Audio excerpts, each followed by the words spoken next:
નમસ્તે વિદ્યાર્થી મિત્રો. સપ્લિમેન્ટરી રીડર રીડ 11 સ્ટોરી ટાઈમમાં પાર્ટ 1માં as strong as I who is ટ્રેપ્ડ,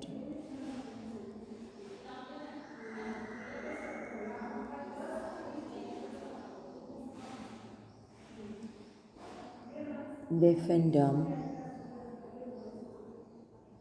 who is blind,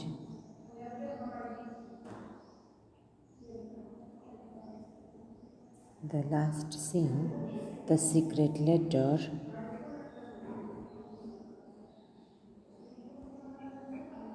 અને the first fruit જોઈ ગયા. એ પછી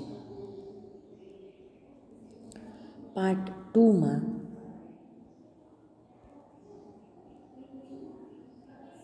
how the Ketki fell from grace,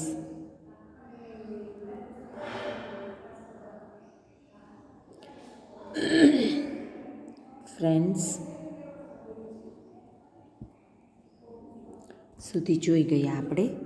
હવે લાસ્ટ જે સ્ટોરી છે ઇમ્પોસિબલ ડ્રીમ એ લેવા જઈ રહી છું. જોઈએ એને આપણે. ઇમ્પોસિબલ ડ્રીમ એટલે કે અશક્ય સ્વપ્નો. I was in a town recently and took a ride in a taxi with a friend.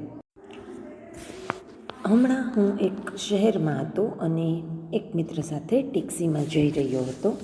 અમે ટેક્સીમાંથી બહાર નીકળ્યા ત્યારે મારા મિત્રે ડ્રાઈવરને કહ્યું, સફર કરાવવા માટે તમારો આભાર, તમે ખૂબ જ સરસ વાહન ચલાવ્યું. The taxi driver was stunned for a second. Then he said, "Are you a wise guy or something?" ટેક્સીનો જે ડ્રાઈવર હતો એ થોડી વાર માટે સ્તબ્ધ થઈ ગયો. શોક્ડ એટલે કે સ્તબ્ધ થઈ જવું. અને એણે એને પૂછ્યું કે શું તમે કોઈ ડાહ્યા માણસ છો કે કંઈ બીજું કંઈ? આ રીતે મને આવું કહો છો એટલા માટે. જુઓ, "No, my dear, I am not putting you on. I admire the way you did your job in the heavy traffic." અહીં લેખકનો જે મિત્ર છે એ કહે છે કે ના, હું તમને કોઈ તમારી મજાક નથી કરી રહ્યો, પણ હું તમારા વખાણ એટલા માટે કરું છું કેમ કે તમે જે ખૂબ એવા ટ્રાફિકની વચ્ચેથી પણ સરસ રીતે ગાડી ચલાવી, તો એના માટે થઈ અને હું તમારો આભાર માનું છું. Yes, the driver said and drove off. ડ્રાઈવરે હા પાડી અને ત્યાંથી આગળ વધી ગયો. What was that all about? I asked. મેં પૂછ્યું, આ શું છે બધું? I am trying to bring love back among people here, he said. It's the only thing that can save the city. મિત્રએ કહ્યું કે હું આ શહેરને અને એના લોકોમાં પ્રેમને ફરી પાછો જન્માવવા માગું છું અને આ એકમાત્ર રસ્તો છે આ શહેરને બચાવવા માટેનો. How can one man save this city? મેં પૂછ્યું, કોઈ એક માણસ આખા શહેરને કઈ રીતે બચાવી શકે? It's not one man. I believe I have made the taxi driver's day. Suppose he has 20 passengers. He is going to be nice to them because someone was already nice to him. મારા મિત્રએ કહ્યું કે નહીં, આ કોઈ એક માણસની વાત નથી. હું એવું માનું છું કે મેં પેલા ટેક્સી ડ્રાઈવરનો દિવસ આજે સુધારી દીધો, એના વખાણ કરીને એને સારું કહીને. હવે માની લે કે જો ધારો કે એ આખા દિવસ દરમિયાન કોઈ 20 પેસેન્જરને પોતાની ટેક્સીમાં લઈ અથવા મૂકવા માટેના કોન્ટેક્ટમાં આવે છે, તો એ 20 જણા સાથે પોતાની સાથે જે પોતાને મળ્યું છે એ આપશે અને એ 20 જણાને એ સારું મળતા એ 20 જણા પણ એ જ રીતે આ ક્રમ આગળ ચલાવશે એવું મારું માનવું છે. Those passengers in turn will be kinder to their employees or shopkeepers or waiters or even their own families. અને આ 20 જે પેસેન્જર મુસાફરો જે હતા એ પોતાના જે કોઈ કામ કરે છે એને અથવા એના કુટુંબના સભ્યોને અથવા એના દુકાનમાં આવનાર કોઈ ગ્રાહકને, એના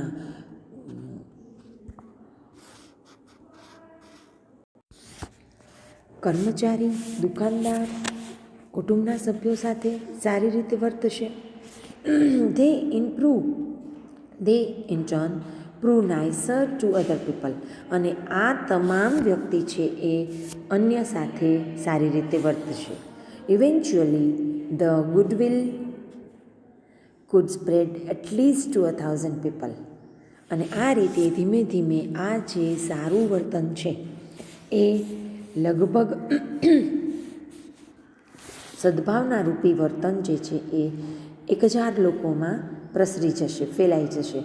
Now that isn't bad, is it? તો શું આ ખરાબ છે? નથી ને?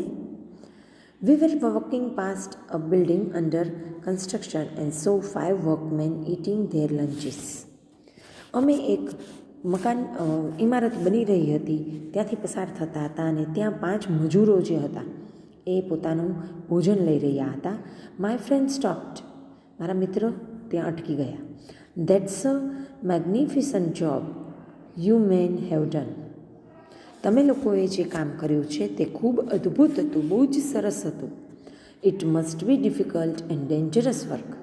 તે ચોક્કસ મુશ્કેલ અને ભયજનક હતું. The fireman eyed my friend suspiciously. એ 5 માણસ મારા મિત્રને શંકાની નજરે જોઈ રહ્યા. When will it be finished? આ કાર્ય ક્યારે પૂરું થશે? October, a man grunted. ઓક્ટોબરમાં એક માણસે ઘોઘરા અવાજે કહ્યું. Ah, that's really impressive. તે ખૂબ પ્રભાવી છે. મને એ અસર કરી ગયું. You must all be very proud. V walked slowly. તમને લોકોને આ માટે ગર્વ થવો જોઈએ કે તમે કેવું અદ્ભુત અને ભયજનક, ખતરારૂપ અને મુશ્કેલ કામ પૂરું કર્યું છે, તો જેનો તમને ગર્વ હોવો જોઈએ. અને અમે ધીમે ધીમે ત્યાંથી ચાલવા લાગ્યા. He said, when those men digest my words they will feel better for it. મારા મિત્રએ કહ્યું કે જ્યારે આ 5 માણસો છે એ મારા શબ્દો સમજી જશે તો એને એના માટે, પોતાના કામ માટે સારો અનુભવ થશે અથવા સારું અનુભવશે. સમહાઉ the city will benefit from there happiness. અને આ જ રીતે કંઈક અંશે આ શહેર છે એ આ લોકોના સારા અથવા આનંદથી, ખુશીથી થોડોક ફાયદો મેળવશે.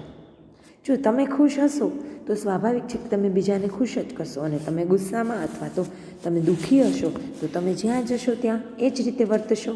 એ કહેવાનું અહીં થાય છે. But most important thing is not to get discouraged. અગત્યની વાત એ છે કે કોઈને હતાશ ન થવું જોઈએ. Making people kind again becomes easy if more people join in my campaign. Will you join it? વધારે લોકો આમાં જોડાય આ મારી ઝુંબેશમાં, અને તો આ મારું જે કામ છે એ થોડું સહેલું બને. શું તું જોડાઈશ? Yes, of course, I said happily.